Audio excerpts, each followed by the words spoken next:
Whoever's in charge of the marketing for this movie needs to be fired because the trailers do not do it justice on how amazing this movie actually is.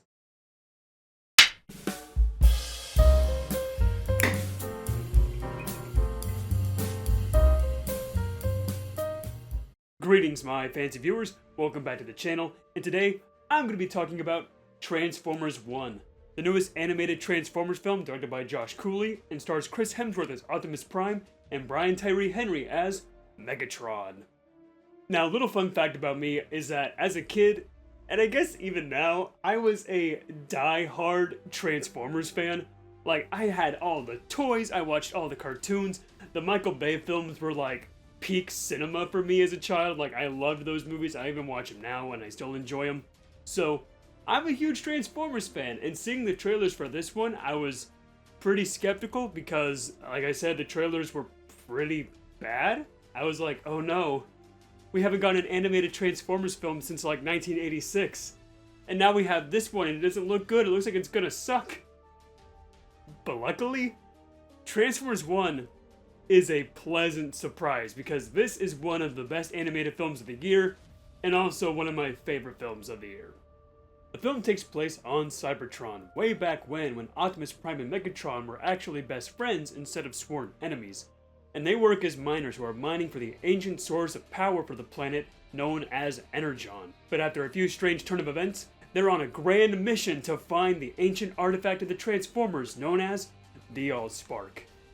So as a die-hard Transformers fan, I have to say there is a lot to love in this movie, but also critically there are a lot of flaws in the film as well. I would say the main word I would describe this film is inconsistent. There are so many high highs, but a few low lows. The first glaring issue is that the first 30 minutes is a slog. It is an absolute drag. I was thinking throughout the first 30 minutes I was like, oh no, this isn't gonna be good, is it? But once the story starts to actually pick up and get going, it becomes one of my favorite Transformers film. You have to really push through that first 30 minutes where you're just like, oh no, this writing's pretty bad and the characters aren't funny and the jokes are pretty terrible and the action's kind of just bland. But trust me, after that first 30 minutes, you're gonna witness one of the best Transformers films you've ever seen. Like, the story, it's pretty good. It's actually surprisingly really deep for a Transformers film. The film is about finding yourself and figuring out who you truly are and going for what you're destined to be. But there are also some political messages in there as well of like false idols and don't treat people as heroes that you've never even met before. Like, always stay cautious on, political leaders and leaders of, your state or country. I'm like, dang, I didn't expect there to be an actual political message in a Transformers film and for it to actually be pretty impactful. I was like, holy shit. And the film has many heartfelt moments that Transformers fans have been dying to see on the big screen for years now. We finally get to see the brotherly bond between Optimus Prime and Megatron, how they were best friends and always there for each other in the beginning but then became sworn enemies. We finally get that origin on the big screen, and I was like, yes, finally! After all these years, we finally have this story, and the story is filled with so many Easter eggs that die-hard Transformers fans are gonna fully understand and fully enjoy. I was having a big smile on my face after like the first 30 minutes. I was just like, man, Transformers is back, baby! Like, there's no humans in the movie. Finally, we get a Transformers film without a single human. Finally! Like, this was the Transformer movie that I have been dying to see since I was a little kid. Like, this is almost my favorite Transformers film. It's almost there. I still think that Transformers, the original one by Michael Bay, is my favorite Transformers film, but man, this one's like a very close second. It's so well done. And the action is peak Transformers stuff that you know and love. Like, all this explosions everywhere and Transformers all over the place and just badass weapons and badass explosions. But what's awesome is that the action is very well choreographed and animated to where you can actually tell what's going on the screen. You're not confused of, hey, who's that Transformer, who's that Transformer? That was a complaint that people had during the original live action movies, but now, that's not an issue. Like, you can actually tell what's going on the big screen. It's such a sight to behold, all these beautiful action sequences and gorgeous animation. And the voice acting, for the most part, is pretty great. I loved Chris Hemsworth as Optimus Prime. Yes, his Australian accent does slip out a little bit, where I was like, okay, you could have used a different take for that one. But I thought he did great. But the standout for me is Brian Tyree Henry as Megatron.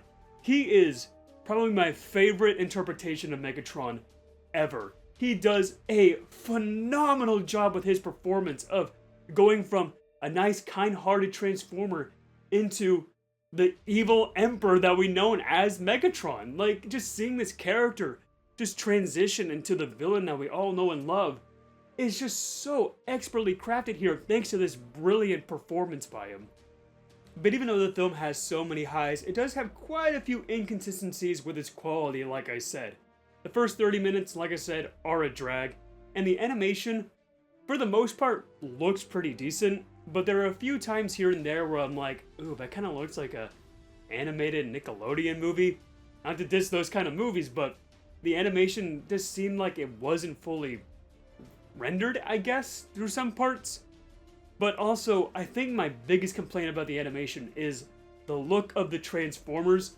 I hate these designs. I'm just going to go ahead and say it. I hate them. I think the bodies look cool, but I hate the faces. Like, why do they look so human-esque? Like, why aren't they like, you know, a metal-looking form of a face like in the original Transformers? In fact, there's a scene where Megatron gets punched in the face, and his face just like moves like flesh. And I'm like, ugh, Transformers aren't flesh. What the hell is that? I don't know, like, why they went with these designs. I mean, they kind of do look like the Transformers Prime designs from like the early Cartoon Network TV show. But for me, these designs just aren't it. I hope they maybe not fully change them in the sequels, but maybe added a bit more of a metal-looking texture, a metal-looking tone to their faces. Because for me, like, they just look distractingly weird.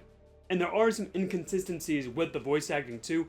Like I said, Chris Hemsworth and Brian Tyree Henry do a great job, but Keegan-Michael Key as Bumblebee was poorly miscast. They just completely changed the character of Bumblebee, in my opinion. He went from this stoic right-hand man to Optimus Prime to the comedic relief. And Keegan-Michael Key is a funny guy. Like, I do like some of his comedy stuff, but here as Bumblebee, I just found him annoying. I went to see this movie with a few of my friends who love Transformers as well, and they all agreed with me that Bumblebee was probably the worst part of the movie for how annoying he was, but he had a few funny moments here and there, but I just thought it was just poorly miscasted with the voice acting, and I feel like the character of Bumblebee was just poorly treated as well.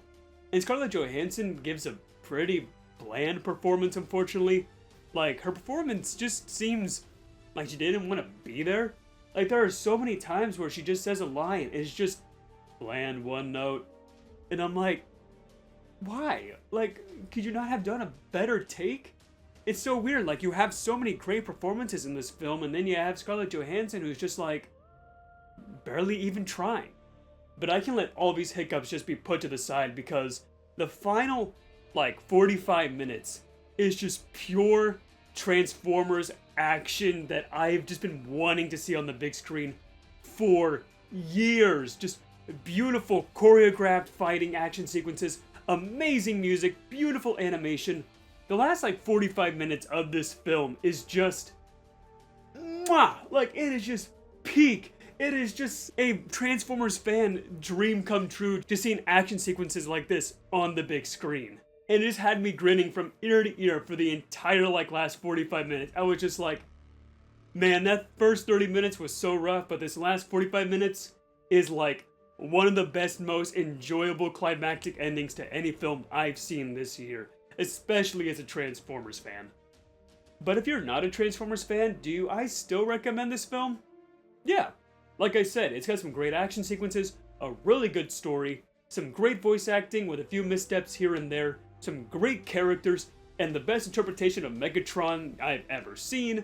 And also, even if you're not a fan of Transformers, I still think that this is definitely worth a watch because maybe this will get you into the series. Maybe this will get you to, look up the older movies or look up the original cartoon and enjoy one of the most nostalgic franchises and one of the most enjoyable franchises that I adored as a kid. I think that this is a great start to this new original series because apparently they've already greenlit the sequel, so we are getting a sequel. I'm very excited for that. And if we get an adaptation of the War for Cybertron and Fall for Cybertron video games into movie form, we are about to witness peak Transformers cinema. Like, oh my god, if they do that, oh, that's gonna be peak. Now as for my rating of the film, the Transformers fan in me just wants to give it a diamond top hat because it's just that good as a Transformers film for Transformers fans. But critically, I had to look at all the glaring issues like the beginning of the film, some inconsistent voice acting and animation here and there, and some humor that just really wasn't for me, but I'm sure kids will enjoy. Though, it's just so close to a diamond top hat, it's almost there. But critically, I just gotta give it one grade lower, but just know it was so close to a diamond. Which is why I would love to bestow upon Transformers 1 the gold top hat.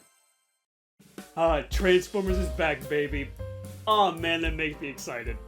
To all my fans and viewers out there, thank you so much for watching. But if it's your first time hearing you like what you've seen, be sure to subscribe for more content. And have you seen Transformers 1? What did you think about it? Let me know in the comments down below.